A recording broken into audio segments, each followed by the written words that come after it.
Good afternoon. അപ്പോൾ ഇന്നത്തെ നമ്മുടെ ലഞ്ച് എന്ന് കണ്ടാലോ? വാ. അപ്പോൾ നല്ലതാ. ചോറിൻ്റെ കൂടെ ഇന്നത്തെ സ്പെഷ്യൽ എന്ന് പറയുന്നത് നമ്മുടെ കപ്പയും ചൂര മീൻ കറിയും, പിന്നെ കൂട്ടത്തിൽ അത് തന്നെ ചൂര ഫ്രൈ, പിന്നെ വെണ്ടയ്ക്ക മെഴുക്ക്. ഇത് മോര് കറി ഇന്നലത്തെയാണ്.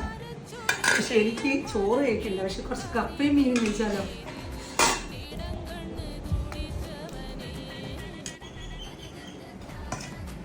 നല്ല വെളുത്ത ചൂരയാണ് കേട്ടോ.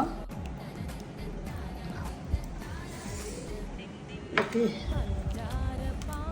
ഇങ്ങനെ എടുത്ത് ഇച്ചിരി കഷ്ണവും കൂടെ എടുത്ത് ഇങ്ങനെ വെച്ചിട്ട്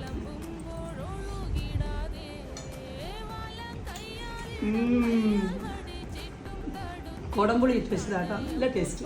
അപ്പോൾ ലഞ്ച് കഴിക്കാത്തവരുണ്ടെങ്കിൽ